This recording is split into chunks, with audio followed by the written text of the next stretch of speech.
All I'm saying is, Guilty Beauty Love would make an amazing theme for a heel wrestler.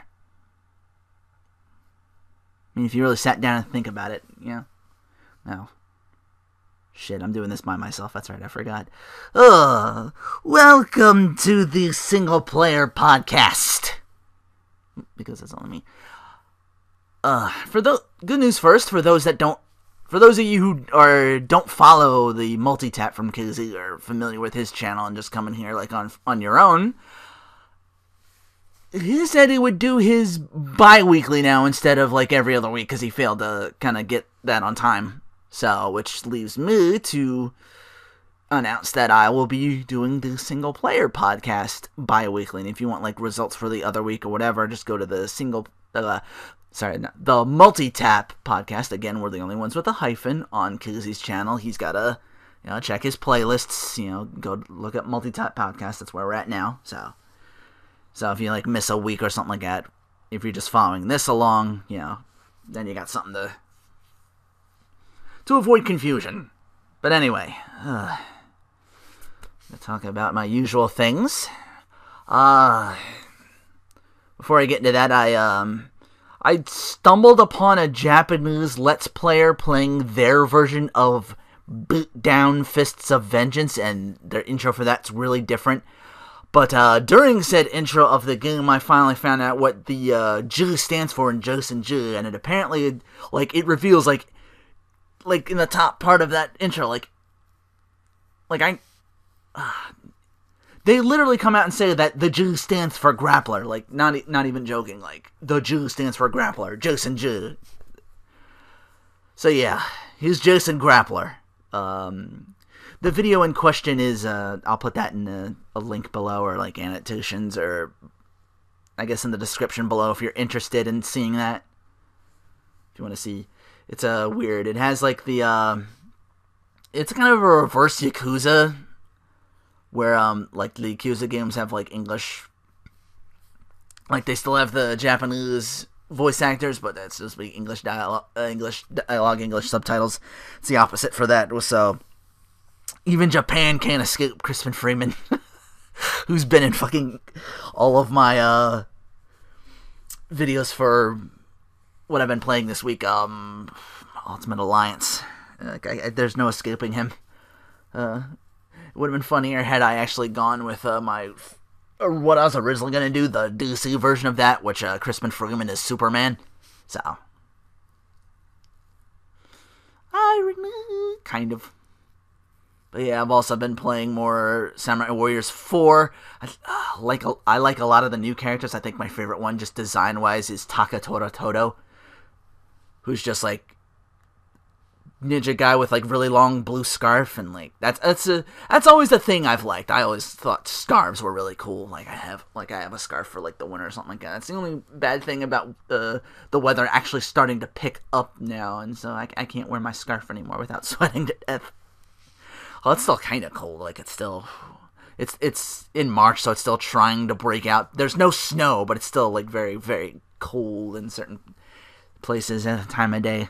So still going through that. Still stuck on fucking Mega Glalie. You heard me bitch about that earlier, and making some other places here, but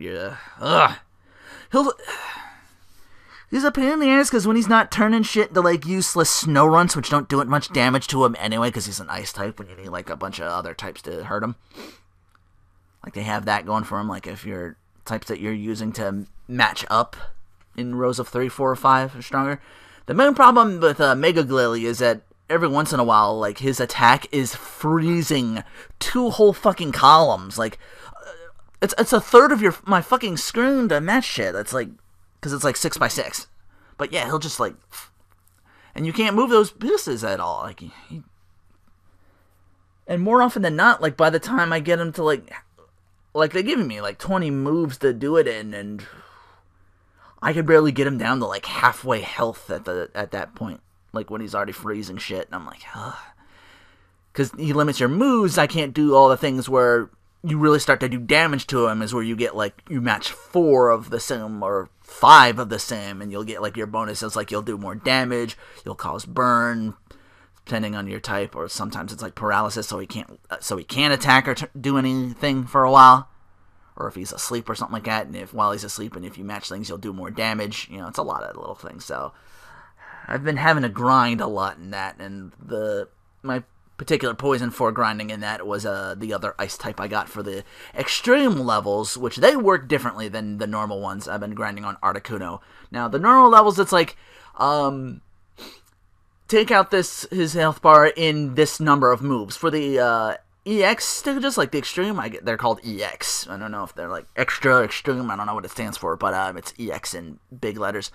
Those are time-based, like, normally it's like, this number of moves. For those, it's like, do it in this amount of time. Like, you have like 2 minutes to take out Articuno, which is usually pretty good. A lot of the later ones are going to be, like, I'm looking down the list, and I've already unlocked, I think, like, the second gen of the legendary beasts, like Raikou, Entei, Suicune, or Suicune. I keep saying Suicune, but it's, because of PM, I'm unsure which one it actually is. Is it Suicune or Suicune? I think it was like Suicune in the anime. I don't know. That's what I'm going with. I was want Suicune before then. But yeah, those are you're like 30 seconds or 15 seconds. I'm like, wait, I really gotta grab my ass off for them. But yeah, so I'm not gonna be really updating you on Pokemon Shuffle. This is the game I was talking about, by the way. Until I can get past Mega Glade, I'm not going to update it. I'm just going to stay like, yeah, I'm still playing it. I'm still going through also, Murkraker, Bravely Default. I'm in the lower 9 loos now. I haven't had that much time to, like, be in and, like, grind that much. I've just been kind of, Most of my time's been spent on trying to catch up on videos and watch up and upload and all that stuff. It's more YouTube and less my handheld stuff, so I haven't done that much. Otherwise, I probably would be, like, level 100 by now. Or whatever I'm assuming that's the max level.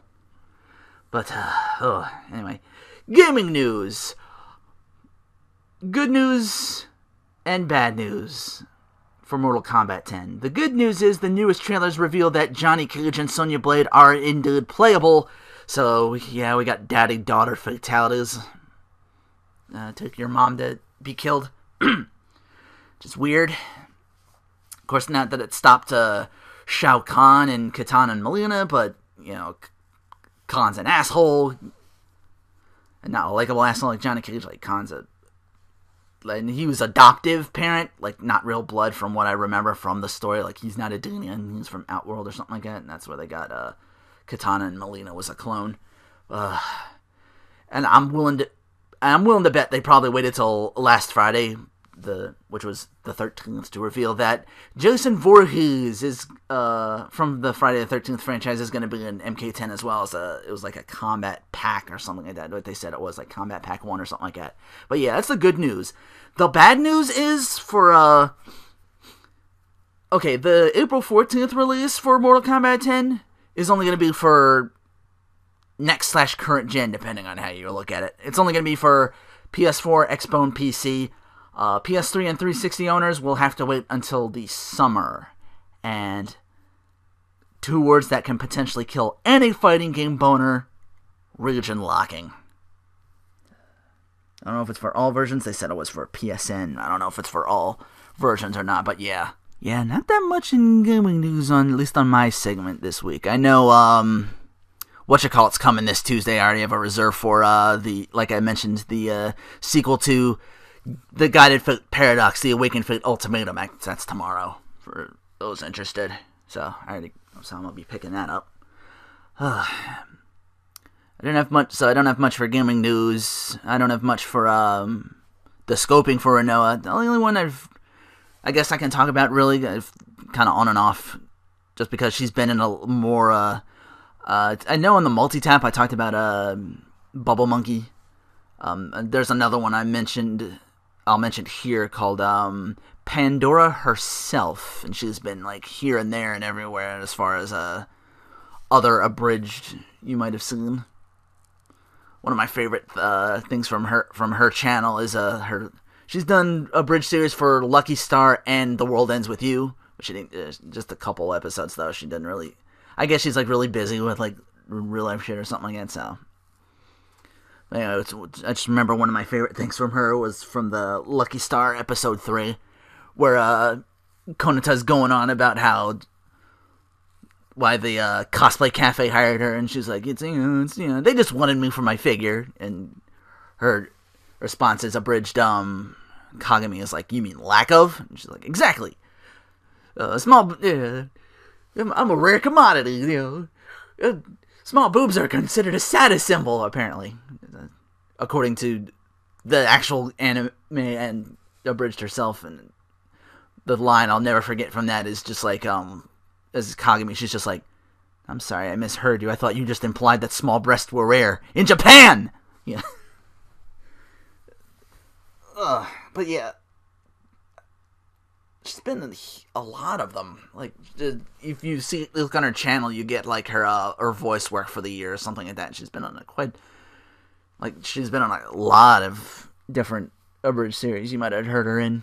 But I wish I knew more about her, is what I'm saying. I guess that's why the scoping came from that. I don't know.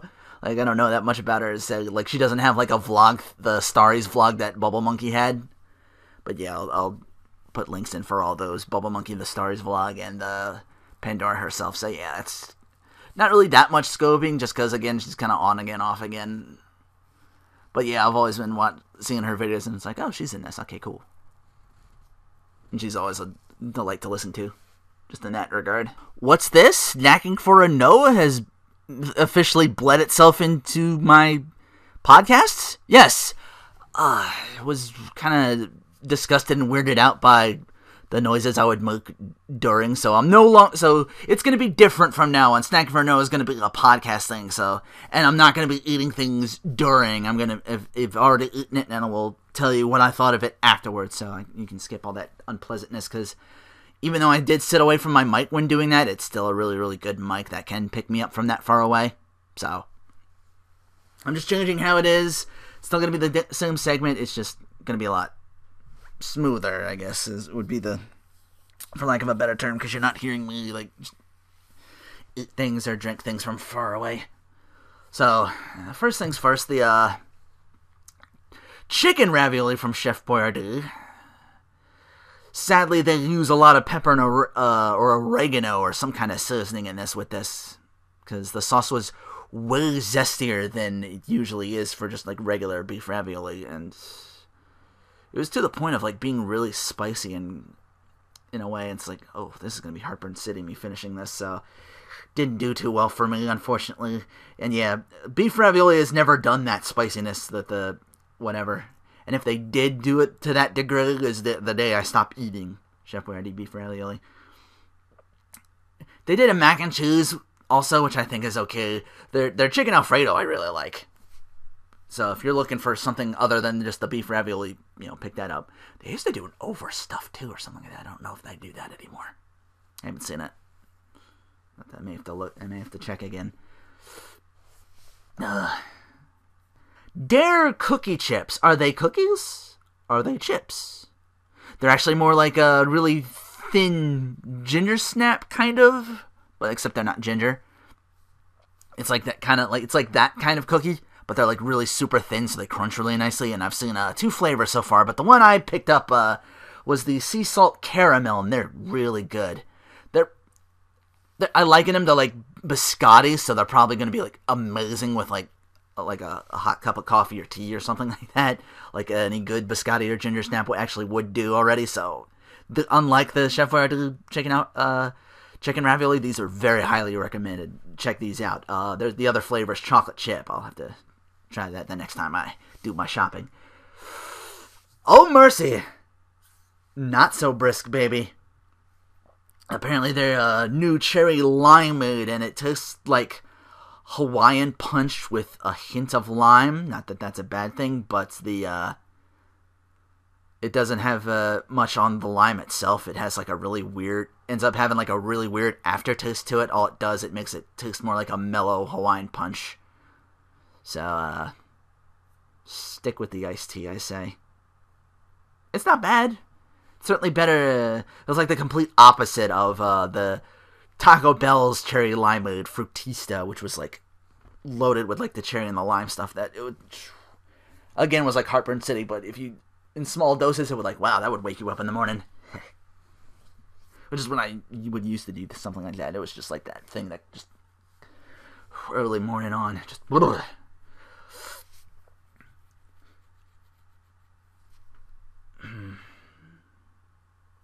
I had a theory also why John Cena did Fruity Pebbles because of the Rock thing, but maybe it's because John Cena. You can't see why kids love Cinnamon Toast Crunch. Yeah, I jumped into this only because they got the two new ones. They're really good by themselves, and they just the regular Cinnamon Toast Crunch is really good by itself. It loses a lot of kind of the cinnamon. It starts to lose it in milk a little bit, but then it kind of goes into the milk. Kind of, it's like a really weird in the beginning process, in that middle area, where it starts to it really perks up your milk a little bit with the cinnamon. Because it goes off the cereal really easy. But yeah, eating it by itself is really good too.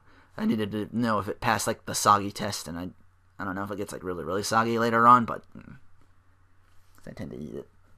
Because I tend to try to eat cereal really quickly before that happens. Because I remember just Life cereal would just really quickly turn to just disgusting mush, and it would just, yeah, it's not a cereal you can multitask with, is what I'm saying. Cinnamon Toast Crunch, yeah. But yeah, eating that by itself was pretty good. And in milk, too. I just wanted to try that and get familiar with, the regular, so I could try the other ones, the chocolate version, and what I'll do that for the multi-tap. What I'll talk about now, of course, is the, someone said, because they said it was back. I didn't know it was gone. I didn't even know it was a thing until I saw it again. They're like, we're back! French Toast Crunch! The thing about the French Toast Crunch, I was on the lookout for Waffle Crisp, because I haven't had that in so long, and they either changed it up or they discontinued it completely, depending on what site you look it up on. I was trying to do some little bit of research for Waffle Crisp, because I haven't seen it in a while. I was kind of hoping the French Toast Crunch would kind of fill the void, so to speak. But it'll never be Waffle Crisp, but on its own, it's a really good cereal. And they're a lot smaller than the actual Cinnamon Toast Crunch. I assume the chocolate version of this Cinnamon Toast Crunch, Chocolate Toast Crunch, is going to be the same size, them big squares. The French Toast Crunch are little tiny bread-shaped pieces.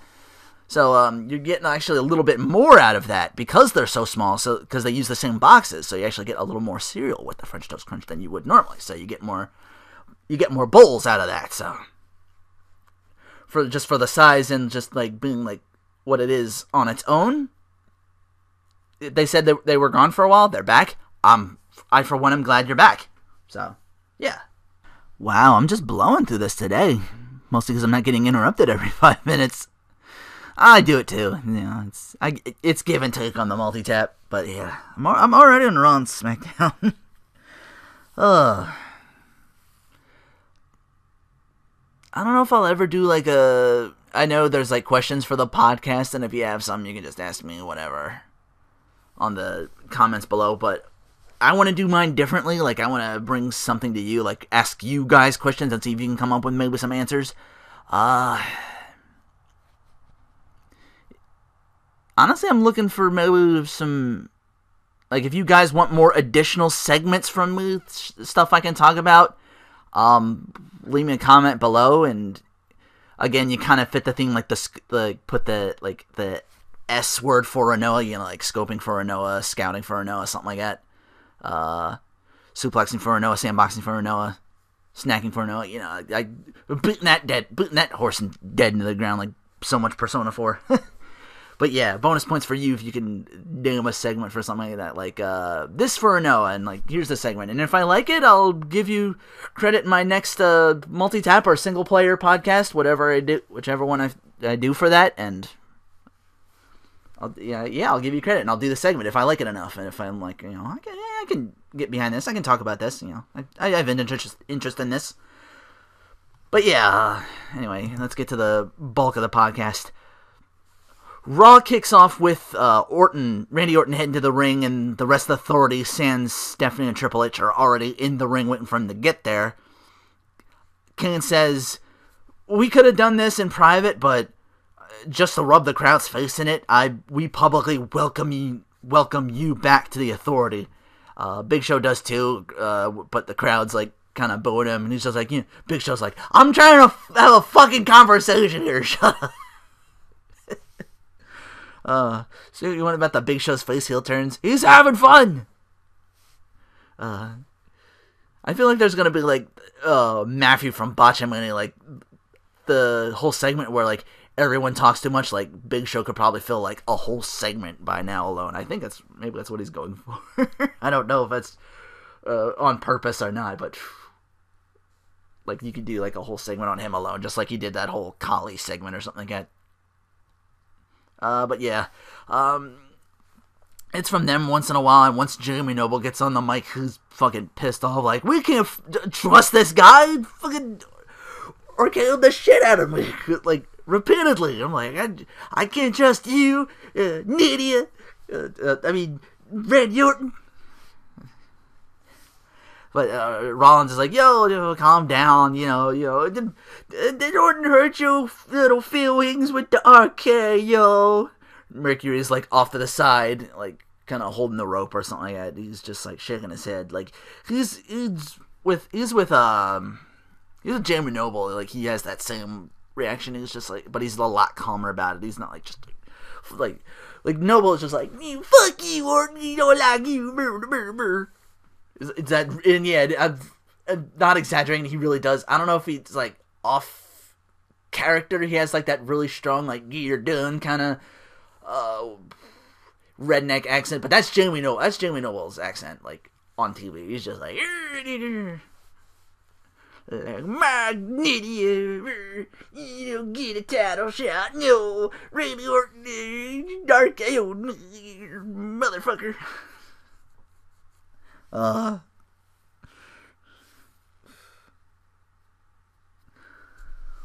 fourth member of the Wyatt family, Jamie. Yeah, he's that southern. Yeah, I don't know if that's his actual accent or if he's just like playing it up like for that effect or something like that. Like William Regal does that. Like his accent off TV and on TV persona is very different. Like very different regions or something like that, apparently, from what I've looked up and what I've seen on in interviews with him. But yeah, anyway. Rollins is like, all these people speculating Orton was just biding his time in order to strike me and take revenge. You people must feel like dumbasses. Finally, Orton takes the mic and he's thanking them. I thank you for your kind words, but, what happened to you guys? Where your balls at? Y'all became ass kissers since I've been away, he calls King the devil's favorite dumbass, says all Big Show does is bitch and moan, and instead of being the most dominant, they're the most pathetic. The part of the internet wrestling community will now be played by Randall Keith Orton for this segment. Yeah. He knocks on Noble for his size and his lack of relevancy. He gets to Mercury. He's like, Joey Mercury! Seth Rollins! Nothing for Mercury. Like, he's just sitting there. He's like, well, you gonna say something? And he just snubs him and just goes right to Rollins. He goes like to the bulk of this. So he's like, I have been biding my time, and when you're safe and the time's right, I'm gonna make you my bitch and make the future of the WWE no longer have one. So everybody's like really tense, and the crowd's like chanting RKO because he's gonna bust one out. And Randy is like, nah, come on, lighten up and just fucking with you. He doesn't say that, but he does use up all his curse word credits in just this one promo, and curse word credits. It's that thing where if you're over enough with people backstage and stuff like that, like you'll get to throw a hell or damn despite the PG era. Like John Cena will sometimes get like he always says, "I'm gonna beat your ass," and you only get to say like ass and bitch and damn hell like if you're over with like backstage and with like that's why Orton's like saying all these like make you my bitch, I'm gonna beat your ass. That's why I had Roman Reigns saying like I'm gonna kick Lesnar's ass, and it's like I'm gonna take this here fist, like when I come back I'm gonna take this here fist and make it rain on them bitches, So if backstage, if the people like you back there, you get away with a little bit more with that, despite the PG era. I just liken it to like he's cashing in his curse word credits and Orton's just throwing his like all in the first segment. But yeah, Orton pretty much phoned in what the last segment of tonight's show is going to be, and I guess that's a common theme, phoning things in. It would be the theme for this particular Raw. First match. Welcome back to Whose Title Is It Anyway? This segment of the show where the holder of the Intercontinental title belt is not the actual holder, actual real champion, and the actual holder continues the job every chance he fucking gets, so it doesn't really matter. 2 scoops and Daniel Bryan goes over Wade Barrett. Weird, too, because the match goes to a commercial break, and when we come back, Bryan, after some back and forth comment, just knees Barrett in the face and gets the win. In the meantime, R-Truth is on commentary, or as the other commentators call him, R-Trizzle. Their words, not mine. And trust me, I'm doing you a favor by not recapping the fucking stupid and inane commentary for this match. I'll leave that to little Taribo to have him just scratch his head. I know he covers like all the really stupid shit that they say, so I'm just gonna leave that to him. I'm just kind of try and rush this and be matter of a fact, but the thing is, Truth has this burlap sack with him during the commentary segment, and after Daniel Bryan is celebrating the ring and with the match, Barrett immediately gets up and just hits the bull hammer that just elbows him, and he goes to leave. Ambrose jumps him from behind, which then bleeds into a match. Ambrose versus Stardust, who currently has holding the Intercontinental Championship around his waist. He's the one who left it on last SmackDown. That match also goes into a commercial, comes back. The match is over in like not even maybe 2 minutes back from that break. Ambrose wins. And he grabs the IC title that Stardust had. Till Barrett and everybody else gets involved in that match. All of them are beating each other in the ring. So once again, Truth is left alone to quickly sneak the Intercontinental title into his burlap sack, while everybody's hitting finishes in that ring. And by the end of all that, Barrett's the one that's left. Is the one left standing, and he's like looking like, where the fuck's my belt? And JBL is so sick of Truth's bullshit as much as I am. He knocks at him. He's like, the belt's here. It's in the sack. And Barrett is just like, why are you knocking on me, yo? So Barrett gets the sack. He exits through the crowd. He's like, I got my title. But you see Truth like running off to the upper stage, clutching something really close to his chest, like he's hiding something. I'm like, wait a minute. But yeah, Barrett opens up the sack to pull out the Intercontinental title, and it's Sandow's Intercontinental title, or just a kid's replica. It's just the more common thing. Turns out Truth had the real title all along. So, 1,000 points to Truth on that one, just because he got one over on me. So, not a fan, but I was on Twitter like, you know what? I give credit where credit's due. He got me. Segment for the Warrior Award, which the Ultimate Warrior at the Hall of Fame induction ceremony said he wanted a category in the Hall of Fame to honor everyday people who persevere through trials and difficulty. When what it really was Warrior speaking of a Jimmy Miranda Award, which he wanted for more of people who worked behind the scenes of WWE who wouldn't get the credit that most like the actual talent would. These were for more guys like just behind the scenes. He spoke of Jimmy Miranda, who would sell merch out of his trailer for like posters, t-shirts, and stuff like that before that was even a commonplace thing for vendors to do. And he always had like a really positive attitude from that Hall of Fame segment he was talking about. But yeah, WWE turned it into the Warrior Award, which would honor people who persevered through, who had the spirit of the warrior, basically persevering through trials, difficulty achieved despite setbacks, types of people who would help and inspire other people, like, you can't turn something a little more basic. The people who have that indomitable will and spirit that the Ultimate Warrior exhibits. And the first recipient of this award, they're going to do this at the Hall of Fame induction ceremony, but the first recipient goes to the late Connor the Crusher, who passed away last year after losing his battle with pediatric brain cancer. So, a lot of people were saying like you're an unfeeling monster if you're not crying during this segment, but there was also a lot of like general like unease because they were there probably for that Warrior segment, and actually looking up, I'm like, it's a good thing that they're doing, whether you're of that mindset or if it's just a good thing that they're doing to kind of deflect the negativity that the Build-A-Mott controversy has been building up for WWE lately. They did do a Connor's Cure at WWE. It was a fund through the Children's Hospital of Pittsburgh dedicated to pediatric cancer research. So it's not the Jimmy Miranda Award he wanted, but it's still coming to like a really good cause, and it's like raising awareness, and it's for this individual.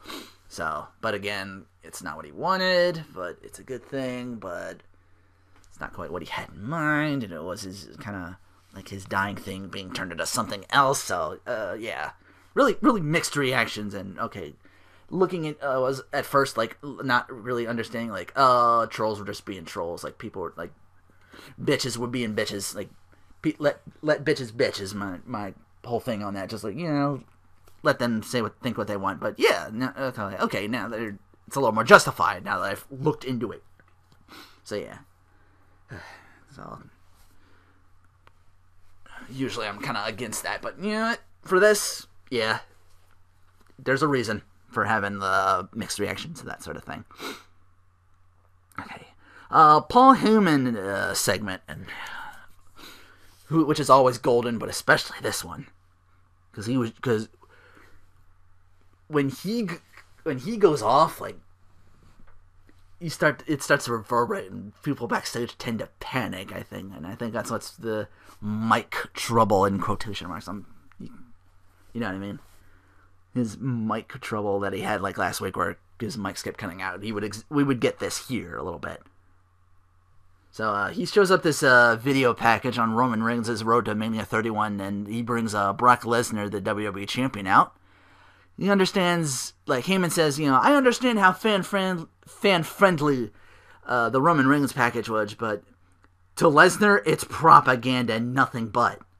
And he goes on to shit on his Reigns' family, pretty much saying, like, his dad is just a generation removed from cannibalism, switches it up on the Authority now, saying that, you know, your game plan is to have this big bad Samoan, because you know how tight WWE and the Samoans are. You know, your game plan is to get this title off Lesnar and have your future boy, your poster boy Rollins cash in on him on Reigns, because Rollins ain't man enough to do it to Lesnar. Lesnar assures me that if there's any potential Montreal Screwjob type scenario at WrestleMania, those responsible aren't gonna leave that arena alive. Their shit's gonna go down. So yeah, that starts to lead to more where the mic starts to cut out for Heyman a little bit, and he's like, you know what, you in the production truck, you know, you grow a set and take this fucking mic from me, and anybody in power to come take this title off of Lesnar. You know, he continues like he bullet points this by saying, you know, if Lesnar wants to spend his summer unifying WWE and UFC titles, that's what he's gonna fucking do. He wants to show up to Floyd Mayweather versus Manny Pacquiao, he'll do it. You know, both those guys don't even measure to Lesnar's weight. Like, they might as well be as big as Lesnar's knee, and his fucking leg is probably bigger than they are. And if you want to measure that, I'm like, I won't do that. But yeah, he closes the segment by saying, you know, this title no longer belongs to the WWE. It's Lesnar's, and he ain't giving it back. So yeah, once again, even if you don't like the idea of Reigns versus Lesnar, Heyman once again doing 110% to fucking sell this match. It's selling it like this is your main event, and Heyman is selling it like it's your main event. I'm like, okay, this is great, this is awesome.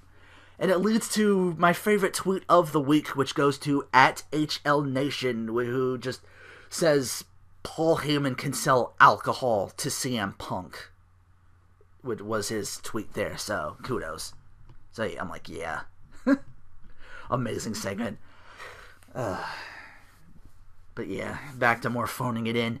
Eric Rowan actually wins a match. He, along with Ryback, go over Kane and the Big Show, after which Stephanie McMahon comes out. She was pissed at Show and Kane, who are bickering at each other after the match. She's like, we're but a few short weeks away from Mania. You represent the Authority, and you're acting like you're fucking bitching at each other. Just Orton was right. Yeah, maybe Orton's right. Yeah, maybe you are disappointments and just fucking bitch and moan. You two fucking, you're done. You get the fuck out of my building. Yeah, and that's what they do. Miz backstage with Wiz Khalifa, Grammy Award winning, I guess.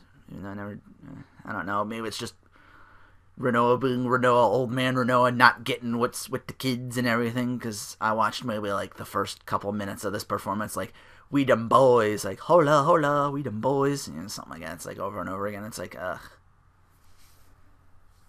I got it in my head. I guess rap is supposed to be repetitive because, like, after last week's multi-tap podcast, I was we were still in the call, and I was looking up because I was curious to read up on there's a rap song called Kurt Angle, call me Kurt Angle, call me Kurt. And apparently I looked it up at Lil B's Kurt Angle, but apparently 14 times, like, just in one, and that's just counting like one verse he said, and I think he does it like, but yeah, 14 times in just one verse. So it must have said it like over like 50, 60 times. He must have said Kurt Angle, call me Kurt Angle, bullet in my fucking head. So yeah, that's my thing with like rap and hip hop. Like, it's repetitive as shit, and I don't know, maybe it's just if it comes down to like, yeah, I think maybe a lot of other people are like that too. Like, even the crowd was like, yay, Wiz Khalifa. And his hometown at Pittsburgh too, and what it boils down to is just like a bunch of white people dancing badly. I'm like, oh god. Like, if they don't give a shit, I'm not going to. It's a mute. But yeah, it ended up being with like early on before that performance, Wiz is shutting down Miz is back with him. He's shutting down his idea to work with him on dude. Like, he's like, I'm more to work with you. You were in a commercial for penis enlargement. I got fucking Damien Sandow, or in this case, Damien Wizdow, who, in really bad dreads, cuts a rap performance, which basically culminates in him saying, I'm in the Andre the Giant Battle Memorial. But after the Wiz Khalifa performance, they show a clip of the Bellas on the WWE Flintstones movie, which the guys from OSW Review did a review on. So if you're interested, check that out. But yeah, apparently the movie was like, 45 minutes long, barely into that. And yes, they do still have CM Punk Rock in the movie, even though he's not on the cover because of the whole fiasco with that. And there was this weird, I thought it was just like an everyday guy, because it was like this black guy with like dreads and like the red and black caveman tunic or whatever. I had no clue that was supposed to be Mark Henry until I saw the OSW reviews. I'm like, that's Mark Henry? I'm like, Mark Henry is like, because Mark Henry is like, he's way darker than that. Like, he looks like they have like milk. Like, the movie he's milk chocolate, but if you see Mark Henry in real life, like, he's more dark chocolate. He's sexual, baby. That was horrible. I'm sorry. you know what you've seen, but you know what he looks like. If I can find pictures, I'll put them up side by side or some way. But anyway, it's the Bellas bragging about being in a fucking direct-to-bargain bin movie about Barney Rubble sounding nothing like Barney Rubble, who, again, from the review I saw, it's Kevin Michael Richardson, who is a very talented, very well-versed voice actor, but he's no Barney Rubble. Sorry. That's probably due to casting. I know it's probably not his fault. I don't know, but whoever is casting was like, no. Sounds nothing like him. And if you watch WWE, you've seen they show you the trailer of him talking, and it's like, that's not Barney Rubble. It doesn't sound anything like him. But yeah, the Bellas are doing a bunch of tired, lame-ass dinosaur jokes calling, like, we're going to send AJ and Paige back to the Stone Age after the booing we give them at WrestleMania. Like, they call Paige a Paleosaurus Rex, which the better joke would have been to say she's from the Paleozoic era. But yeah. You get it, you're in a movie. Move the fuck on. AJ Lee goes over Summer Rae, Sting package for Mania 31. He speaks for the first time ever in WWE. But it's either clearly not him, or if it is him, it's his voice is like really altered and like really lowered, like, I've waited 14 years to get you in there. It's not that low, but it's bad. Suffice to say. Anyway, Lana and Rusev backstage run into John Cena. Rusev's like, you still don't get a rematch. And Cena gets a little America on him all of a sudden. He's like, you have the right to free speech, but if you go out there after your match and disrespect America again, I'm going to exercise my right to do something about it, to defend my country. America. Rusev in a match defending his U.S. title against Axel Mania. Axel Mania? Oh. Axel Mania. Yeah, that goes about as well as you'd expect. Oh, man. Axel Mania. Oh, man. You want to wake the crowd up after kind of a meh Raw overall. It would be Axel Mania winning that shit. But yeah, then we wouldn't have a reason to have this Cena-Rusev rematch, which, yeah, that's the thing. Rusev takes the mic after the match, and Lana's like, no, don't do it. Like, the flag's already down. Rusev's like, America used to be strong back in the 80s. Used to have strong, plentiful balls. Now you don't have no balls. You have no huevos. Why do you went Mexican? I don't know. But yeah, he said you used to be strong back in the 80s. You used to have real men back then. You don't have that anymore. I was a little off put by that because the 80s had the Reagan era, arguably. I don't know. I was like single digit age back during the Reagan era, but I heard a lot of negative going on for that. Yeah. As positive as well as negative because of the prices and everything, which I didn't know about the 80s because, again, I was too young to know at the time. I just was like, can I play my Nintendo now? Yeah. Just video games, it's kind of what my nephew is now. So I kind of sympathize with that now. It's like, I just want to play video games. Cena runs in while he's running him down, and he gets the STF on him, which causes Rusev to pass out from the STF. So Cena's like, I'm not fucking done. Because Cena keeps the hold on, he's not letting go, and Rusev passes out. Cena gets a bottle of water and dumps the contents of that on Rusev. He's like, wake up, we ain't done yet. So again, Cena slaps in that STF on Rusev, and Rusev starts tapping out, and Lana's just pleading with Cena at this point, like, let him go, no, stop it. He's not letting go of that hold, and he's still tapping. And she's like, all right, you'll get your match at Rusev. STF still locked in. She's like, all right, it's at WrestleMania. STF still locked in. And she's like, all right, it's for the title. And Cena went fucking crazy. I just finally lets him go. So yeah, we got Rusev Cena 2 at Mania, which Cena will probably win and end the undefeated streak of Rusev. So yeah, America. Yeah, won't give us what we want. We'll take it. Because we're America.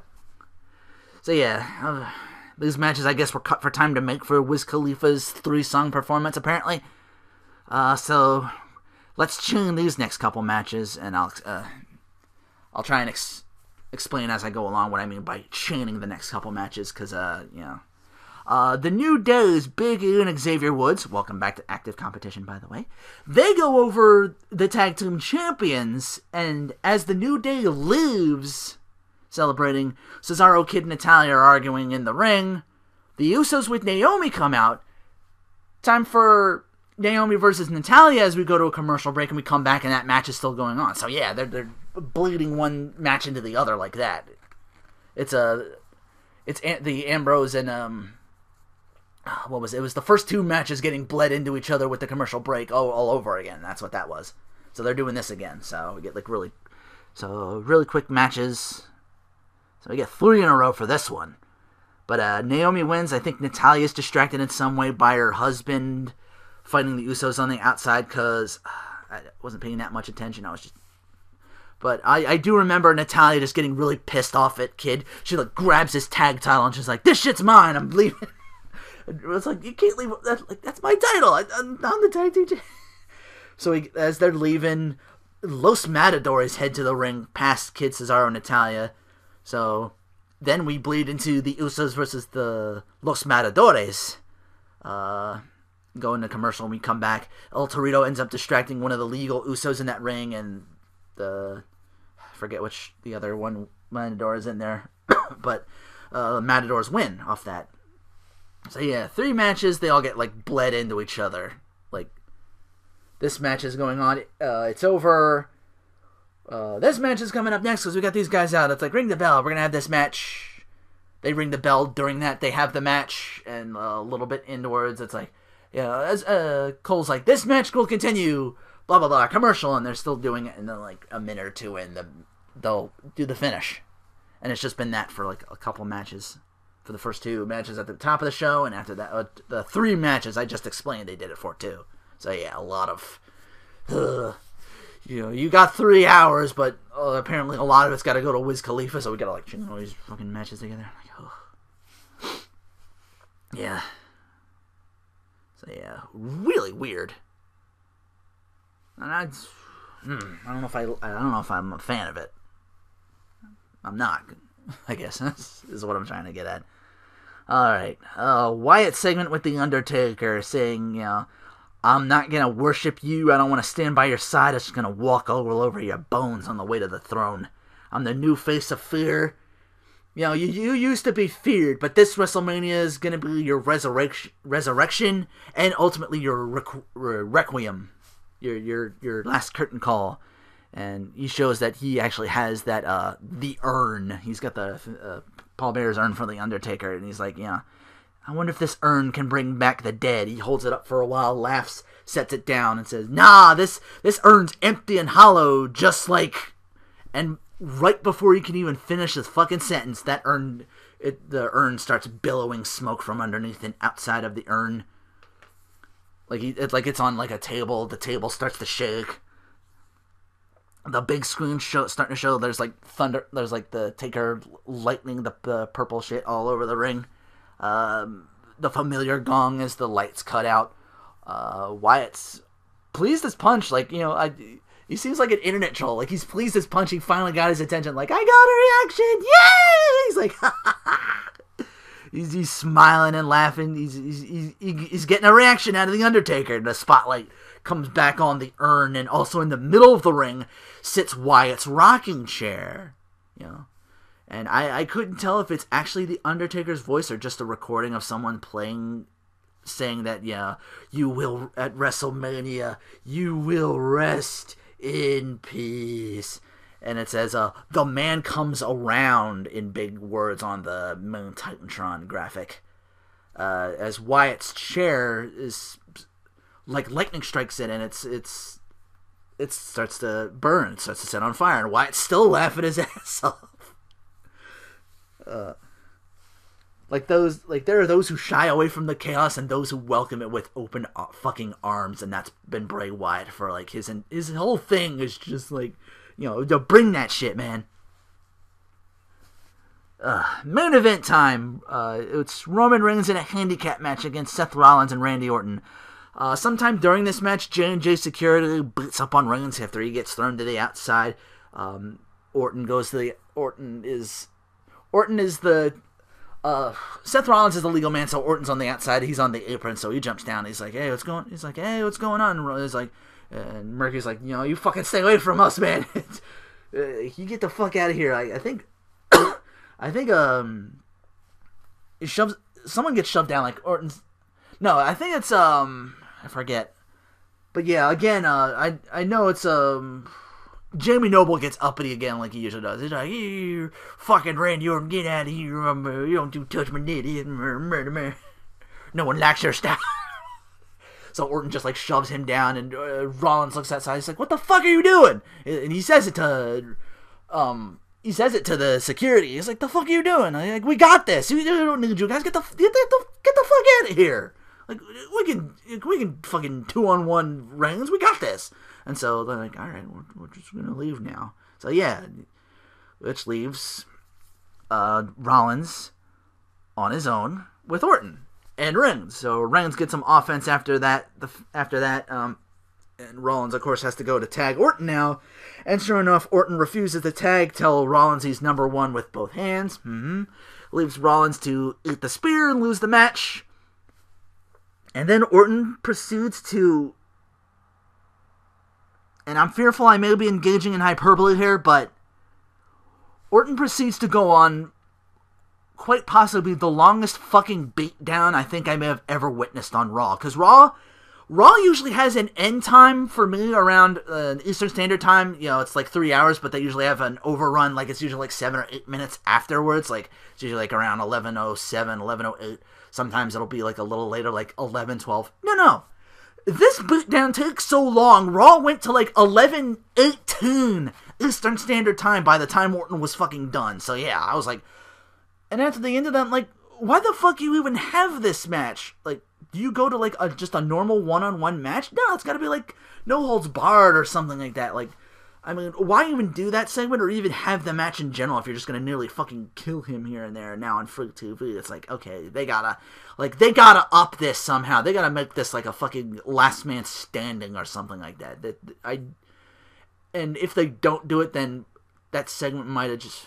They pretty much wasted all our fucking time with that.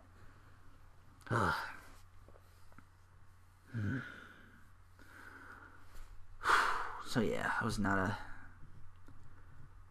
fan.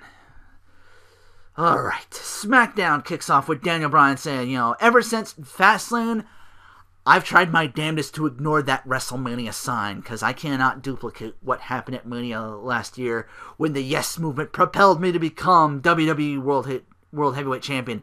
That door's closed, but another's open, because a few weeks ago, I was surrounded by some of the best stars vying for that Intercontinental Championship, so that got me to thinking of all my heroes, Mr. Perfect, or Ricky Steamboat, Bret Hart, Shawn Michaels, Macho Man Randy Savage. Those guys were way more exciting than anything that was going on in the main event picture when those guys were vying for the Intercontinental title. So, yeah, believe it or not, at one time or another, the Intercontinental title was in fact a title given to those workhorses that would put on a wrestling clinic for like 15-30 minutes long of a match. So Daniel's like, since I've been here, that's the only title I haven't won.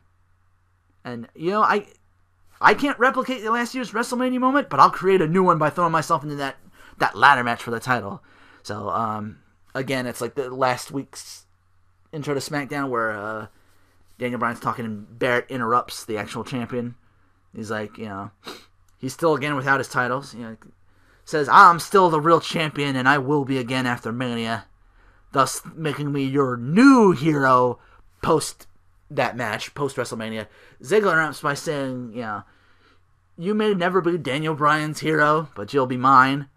Yeah, because I've never met someone more delusional in my whole life. Like, you're the champion, and yet you've been a champion for a while now, but yet you come out here week after week. You can't even hold on to the title right now. So how are you going to do that with 6 other dudes just as hungry as I am, battering the hell out of each other, vying for that championship on the top of a ladder? Luke Harper comes out next to says he wants his WrestleMania moment. That's long pause for a while after that. Dean Ambrose comes out, says, hey, if y'all gonna throw some punches and knock some teeth around without involving me, you should all be up for psychiatric evaluation. I know a good place. Yeah. But, if you can't wait, let's fucking do this shit. Interrupted by the man who I was reminded, like, oh yeah, Cody Rhodes did bring back that old IC title back, the way it looks now.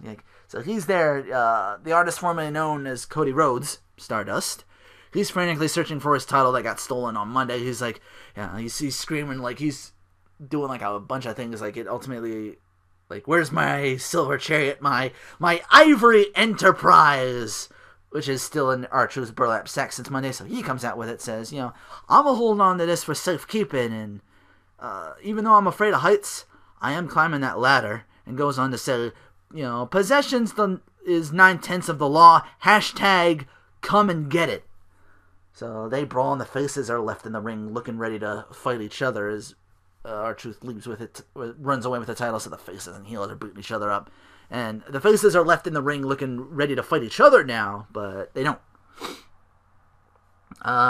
Los Matadors team up with Tyson Kidd and Cesaro to go over Kofi, the New Day of Kofi Kingston this time, Xavier Woods, and the Usos in an 8-man tag. But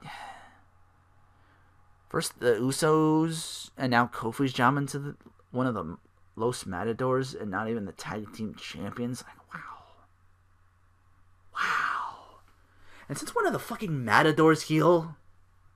Although, I guess judging by everyone not giving a shit about them, I wouldn't exactly call them getting face reactions either, so one could argue that, yeah. Miz, it's time to job and forget the ride back. Yeah. What's funny is before this match, the Miz is talking backstage with Renee Young. I'm watching Sandow, he's kind of, like, again, teasing the breakup. Like, he's less pantomiming Miz perfectly, and he's just, like, mimicking him. Like, like Sandow's mouth move. Like, Miz is going on and on about how great he is and all my accomplishments, blah, blah, blah, his in career, movies, TV, stuff like that. And Sandow's mouth movements, instead of just, like, pantomiming what he's saying, he's more like, like, that's what it sounds like. He's just like he's just, that look of his face. And Miz was like, you're in a match with Ryback, don't take him lightly. And Miz is like, shh, like, shh. You're the fucking, like, the help should be silent. You should be seen, not heard, is basically more or less. I don't know if he says exactly that, but it's like, yeah. So that goes about as well as you expect. Roman Reigns segment, he says, every week Paul Heyman comes out here, he says he knows me, he says he knows my family, he says he knows where I come from, but, he's been disrespecting me with his comments about my family being removed from cannibals, culminating in him hating the fact that Heyman repeatedly uses the word can't. He does his usual thing where he says, I hate the word can't. Then Mark Henry interrupts. Again, welcome back. Says the Reigns, either you're a comedian or one too many coconuts fell and hit you on the head. Brock, they're getting under your skin. I'm the world's strongest man, and I have an identity unlike you. I've been in the ring with Brock. He motherfucker damn near killed my ass. I was F5'd on the floor. I'm like, yeah, he did. I'm like, okay, well, I guess I know why you've been gone and why you're back now. I'm like, shit. I'm like, you ain't ready for that. And Reigns is like, and Reigns goes on to, like, with all due respect, Henry immediately interrupts him. He says, like, respect? Brock doesn't respect you. Neither do these fans or any of the boys in the back. You gotta earn respect, because ain't nobody gonna give it to you. And Reigns very disrespectful. Like, he's like, it's enough of this. And he walks away, and Henry's like, don't you fucking turn your back on me. He shoves his ass down. He shoves him. Reigns hits the ropes, and bouncing off the ropes, just Superman punches the fuck out of him, of Henry, to the outside. He rolls to the outside, and he gets speared through that barricade. Once again, making me think this could be turning Roman heel. He ends the segment, Reigns is just like, can't. The hell with can. I can and I will. Like, Roman Reigns turned into, like, fucking Kefka for me. It's like, can't, hate. But yeah, he gets a reaction, but since it's a SmackDown taping, I'm not sure just how much behind Roman they actually were. It seemed like very 50-50. But yeah.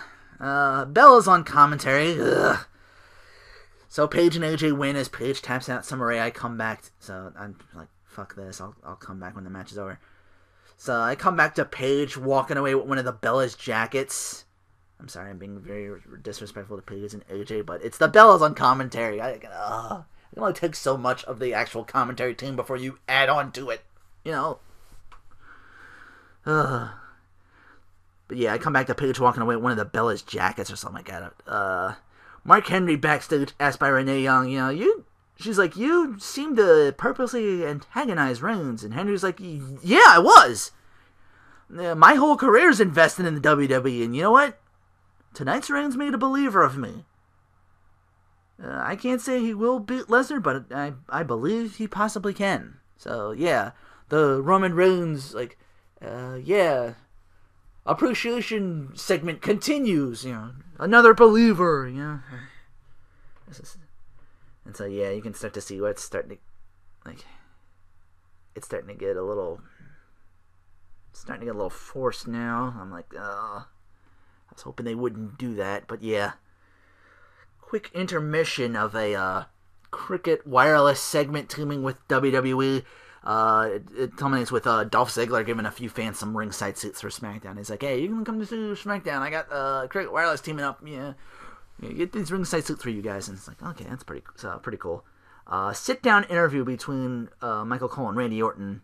They show the Authority 4 months ago how they got rid of Randy Orton, and Randy goes on to say, that's how long I've had to think about coming back and get revenge on Rollins. I wove in, I said I wove myself back into the Authority, and I'm like, no, Stephanie was a fucking idiot and welcomed you back after you blatantly attacked Rollins. She tried to turn you over, but she knew that she should have known better. He said, I had fun playing games. I used Reigns to gain trust on Rollins to help him win my match against him. To help Rollins win his match against him like 2 Raws ago, which they had a one-on-one. And, that was to gain trust. That was to lower his defenses. I'm like, okay. I waited till Show and Kane were sent home on Monday. I attacked J&J. I shoved Noble down, and Rollins was like, he told them to leave. I'm like, all right, I'm right where I'm at, right place, right time. And I'm like, I used once again using Reigns to get what I want. I'm like, I don't give a shit about Roman Reigns. I don't give a shit about anybody. I'd RKO my own grandmother if it meant getting my hands on Seth Rollins. He literally does say that. But yeah, Cole goes on to say, there's repercussions to be had, and Orton's like, yeah, bring it. First thing I'm going to do to Raw, I'm going to spit in Rollins' face and challenge him to WrestleMania. So, we're going to get that match. Main event time, Daniel Bryan, Ziggler, and Ambrose. The faces win over Weber, Stardust, and Luke Harper. Ziggler hits a zigzag and rolls away to the corner to get blind tagged by Daniel Bryan, who he hits Harper with the knee for the win, and Ziggler's like, what the fuck happened there? He's like, yeah! What hell? Cole goes to congratulate Bryan in the ring. So he's like, "Yay, we won! You stole my moment. I had that match won. You kind of fucking like a cheap ass fucking blind tag, like Roman Reigns bullshit." But I'm like, yeah, it's fine. It's Mania season. Everybody's trying to grab that brass ring. I realize that IC title, every superstar for himself. Last year you had Lady Luck on your side. This year, I'm out here too. Ambrose is like, yeah, you steal the show, man, just like everybody's stealing the IC title. My idea, by the way. So everyone's stealing my idea too. Everybody's just imitating me. He goes on to say, Dolph's got an inferiority complex. He thinks he thinks he's not as good as you are, and that bothers him. That gets under his skin. That's why he's out here. And Bryan, you got people convinced that you're such a good guy, but I know the truth, and you're a turd. And he leaves. And Ziggler agrees. It's like, yeah, you're a turd. Don't let Bastion Booger eat me in the pool. Was it Bastion Booger? I forget. He didn't say the Bastion Booger thing. I did, but was it Bastion Booger? I forget who it was exactly. I just remember this promo of some dude eating what looked like a piece of poo in a swimming pool during those weird, everybody has to have a fucking gimmick days of WWE, you know what I mean? Ugh. So yeah, it was SmackDown, and you're a turd. Really? I think post SmackDown, like in a segment, like Daniel Bryan's like, "Am I a turd?" He asked the fans, and the fans are like, "No,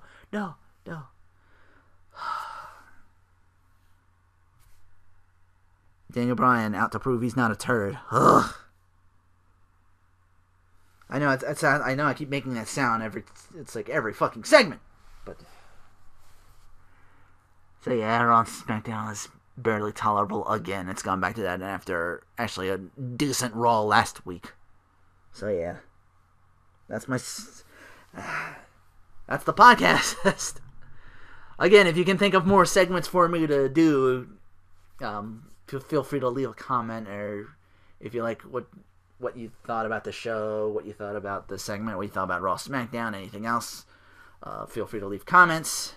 But yeah, that's going to do it for my single player. Thanks for listening. Take care.